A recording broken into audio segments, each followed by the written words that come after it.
TRANG is one of the provinces in the Mekong Delta region, located at the end of the Hao River.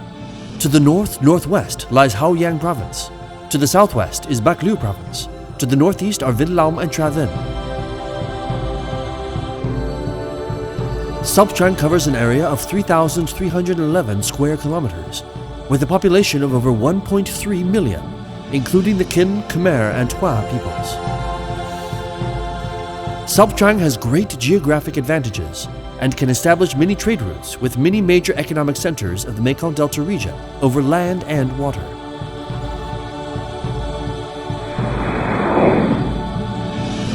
Roadway traffic. TRANG is 70 kilometers away from Can Tha Airport and 225 kilometers from Tan Son Nhut International Airport in Ho Chi Minh City. Connecting to TRANG are 1A National Route, National Route 60, South Hao River National Route, and the Phum Hiep Route, which connects TRANG to Can Tha City and other Mekong Delta provinces such as Tinh Giang, Ben Tre, Vinh Long, Haoyang, Bac Lieu, and Kamau. Notably, when the Dai Ngai Bridge River on National Route 60 is put into operation, it will shorten the distance between TRANG and Tra Vinh. This will help connect industrial areas such as Chan Dae, My Tan, and other industrial clusters, and promote economic development throughout the region.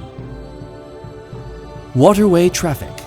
TRANG has a high density of river and canal systems, especially in connection to the Hao River. From TRANG, trade routes can be established to the entire Mekong Delta region, and even to Ho Chi Minh City. Moreover, trade routes can be established internationally to Cambodia, Laos, and Thailand through the Mekong River, and to other ASEAN countries by sea. With the blessing of Mother Nature, TRANG has great potential to develop key economic sectors such as agriculture, industry, and tourism. Agriculture. With a significant geographic advantage, TRANG lies at the end of the Mekong River and has three major waterfronts, which are Din An, Chan Dae, and My Tan, continuously making the land more fertile every year by transporting large amounts of alluvium from the mainland to the sea. Fertile soil and a temperate climate are the source of rice fields stretching endlessly, with a planted area of over 360,000 hectares and a total production of more than 2.2 million tons per year. In addition to rice, TRANG is also well known for fruit-laden orchards. TRANG's internationally famous fruits include, but are not limited to, oranges, grapefruit, purple longans, mangosteens, and mangoes. With a 72-kilometer coastline, TRANG is also a Mekong Delta seafood center. TRANG has more than 46,000 hectares of shrimp farming for more than 90,000 tons of production per year, using the most modern shrimp farming technology. Clean shrimp processed products of TRANG consistently meet quality standards in order to export to demanding markets such as Europe, Japan, and America. Industry. In the year 2012, the Prime Minister issued a decision planning the economic and social development of TRANG province until 2020, including the construction of the Tran Dae seaport, making it a major import and export center in the Mekong Delta region at the Hao River waterfront, and with ports with tonnage from 300 to 500 tons. At the same time, it promoted the development of industrial parks and general marine economy clusters, prioritized the development of seaborne trade, and the import-export of sea freight, logistics, maritime information, and tourism. The plan calls for the development of industrial zones in TRANG province until 2020. TRANG province will have 6 industrial zones and 19 industrial clusters. TRANG is an agricultural province with abundant resources, which is advantageous for the development of agricultural sectors such as processing industry, fisheries, agricultural mechanics, wind power, and solar power. TRANG is simultaneously focusing on the development of infrastructure such as transportation, electricity, and water, and completing supportive construction which will lead to many opportunities for entrepreneurs to invest here.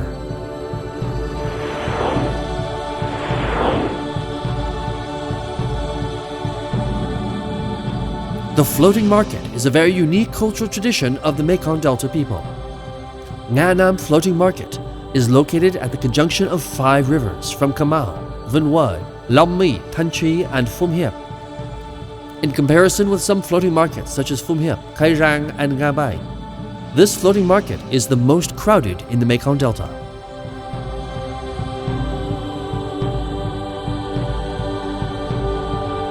The development of cultural beliefs and religions has formed the uniqueness and architecture of many local temples, with intricate lines and bold colors, such as Doi Pagoda, Kleang Pagoda, Clay Pagoda, Arhat Temple, Temple of Four Faces, and Chenkyu Temple.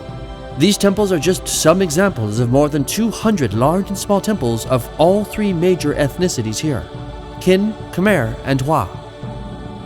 The presence of these temples together forms an architectural ensemble, a solemn and sacred honor to the cultural and historical heritage of the area. This has become a spiritual attraction for many tourists who come annually.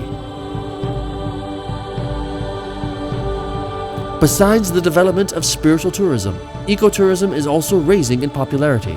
Some destinations such as Tanlam Stork Park and Mifuk Fruit Garden are becoming more and more famous. Of special note, the Freshwater Pond Cultural Zone regularly hosts important cultural activities of the province. It is also a local entertainment attraction.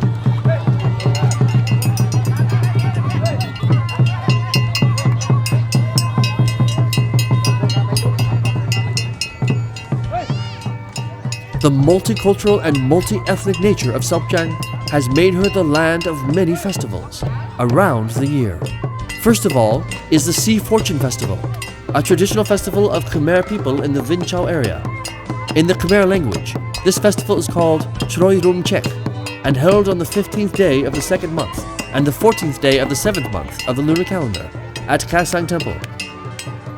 The next festival is the Takkon Festival of the Khmer people at Anchat area, which is held at the Mahasal That Mon on the 15th, 16th, and 17th days of the third month every year. Also in the third month, on the 21st day in the Kinba Chande area, the fishermen gather to hold the Yin Am Festival. This festival and its belief have long existed, and it has become a unique cultural event in the spiritual life of the coastal people of this area. Next is a festival that is strong with the unique character of the Mekong Delta people, called Rivers at Gardens Regional Festival, held around the Mid-Year Festival on the 4th and 5th of the 5th month. It is held in honor of fruit gardens and gardeners, a happy and prosperous season, and to pray for good weather for the upcoming season, that it will be even more bountiful. The majority of the offerings are fruit harvested during this season of the year. Among the distinctive festivals in Sopchang which takes place every year, one cannot forget the Ok Om Bok Festival, a traditional Ngo boat race of the Khmer ethnic people, which takes place on the 14th and 15th of the 10th month. For the Khmer, the moon is seen as a god who regulates crops and gives them prosperity throughout the year. This festival worshipping the moon is considered the main festival of the year. During the night of the moon ceremony, they drop lantern boats onto the river, which are believed to dispel darkness, uncleanness, sadness, and discord from their lives.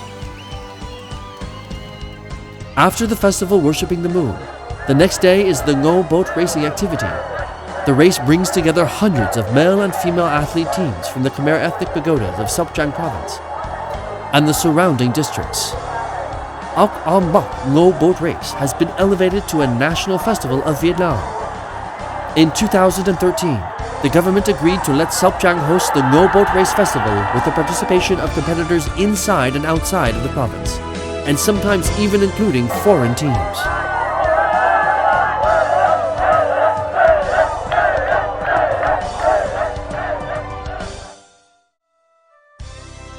Sopchang is famous for its multi-ethnic cultural influences and has formed a diverse culinary culture, which intertwines the traditions of the three major ethnic groups, Kin, Khmer, and Hua.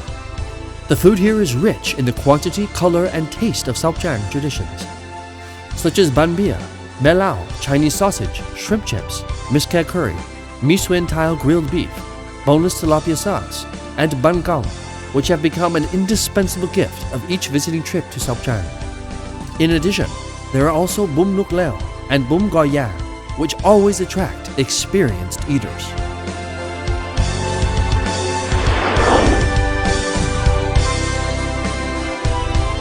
With these attractive natural advantages and incentives, the cultural and people here converge great advantage and potential to attract investment and development in various fields such as agriculture, industry, trade, and travel. In addition, outside the application of the preferential policies of the government for investors, the local governors have created favorable conditions for investors to invest in the province. Doanh nghiệp tôi thì hoạt động ở đây được 7 năm. Trong quá trình hoạt động thì tôi thấy có những cái thuận lợi rất là lớn như sau. Thứ nhất, trong khu công nghiệp này chúng tôi được ưu đãi về cái chi phí giải phóng mặt bằng. Thứ hai là cái chi phí sử dụng hạ tầng. Và đặc biệt là chúng tôi không phải đầu tư cái hệ thống xử lý nước thải. Ở khu công nghiệp có khu nước thải tập trung nên là cái chi phí rất thấp. Đặc điểm rất là lớn nữa là Sóc Trăng là một cái tỉnh mà có cái lực lượng lao động trẻ rất là đông. Đa số cái lực lượng lao động trẻ này họ có sức khỏe tốt, họ không có muốn đi làm xa, cho nên lúc nào cũng có sẵn và cái chi phí thì cũng khá thấp. Cái thuận lợi thứ hai là hiện nay thì cái ban lãnh đạo mới, cái nhiệm kỳ mới họ rất là năng động và rất là quan tâm đến những cái nguyện vọng và kiến nghị của doanh nghiệp. With a strategic vision and by promoting social and economic development associated with the development of tourism in the province of Sóc Trăng, there are many potential opportunities to attract investment in tourism, culture, cuisine, and ecotourism, in which the key tourism projects such as the high-speed boat service from TRANG to Condao, Sumphum Resort, Ho Be Resort, and Ma O Resort are becoming a focus point in the tourism industry of Sóc Trăng. In addition, investors can learn more about projects which are seeking investment in other areas of Sóc Trăng. Để thu hút, kêu gọi các nhà đầu tư, các doanh nghiệp vào đầu tư trên địa bàn của tỉnh Sóc Trăng, thì chúng tôi sẽ cam kết thực hiện đầy đủ, nghiêm túc các cái chính sách hỗ trợ khuyến khích của chính phủ đề ra. Mặt khác thì đối với địa bàn của Sóc Trăng, chúng tôi cũng sẽ có một số cái chính sách đặc thù để hỗ trợ kêu gọi đầu tư vào đầu tư trên địa bàn của tỉnh Sóc Trăng với tinh thần là tốt nhất. Riêng đối với Sở Kế hoạch Đầu tư thì chúng tôi cam kết sẽ là đầu mối để tập trung giải quyết những cái khó khăn, những cái vướng mắc, những cái yêu cầu chính đáng theo pháp luật của các cái nhà đầu tư khi đến Sóc Trăng. With a bold objective to continuously develop, including the development of the tourism, economy, culture, and society of the province, provincial leaders have strictly applied the investment incentives of the central government and have also built specific policies as a red carpet to welcome investors to Sóc Trăng. Định hướng phát triển kinh tế của tỉnh Sóc Trăng trong thời gian tới đó là phát triển bền vững nền nông nghiệp công nghệ cao gắn với phát triển công nghiệp và dịch vụ. Vì tầm nhìn chiến lược của tỉnh Sóc Trăng là tạo bước đột phá để đưa tỉnh Sóc Trăng trở thành tỉnh dịch vụ công nghiệp vào năm 2020 và tầm nhìn xa một bước hơn nữa để góp phần đưa tỉnh Sóc Trăng trở thành tỉnh dịch vụ công nghệ cao vào năm 2030. Chính từ chỗ đó sẽ tập trung đẩy mạnh phát triển kinh tế xã hội gắn với phát triển du lịch trên địa bàn của tỉnh Sóc Trăng. Đến với Sóc Trăng, các bạn sẽ tìm thấy nơi đây hội tụ và sức lan tỏa về cơ hội và giá trị đầu tư mới. Thành công của các bạn chính là thước đo giá trị của tỉnh Sóc Trăng. Tôi chân tình, tâm huyết, kiên trì, kêu gọi và sẵn sàng hợp tác, và đó sẽ sẵn sàng chào đón, tạo mọi điều kiện hết sức thuận lợi để các bạn đến Sóc Trăng nghiên cứu, tìm hiểu, đầu tư với vùng đất có nhiều tiềm năng này. While aiming to develop Sóc Trăng to become the land of landmarks, the land of festivals and famous cuisine, not only on the tourist map of the Mekong Delta, or even on the national map of Vietnam, but to make its mark on the tourist map of the world.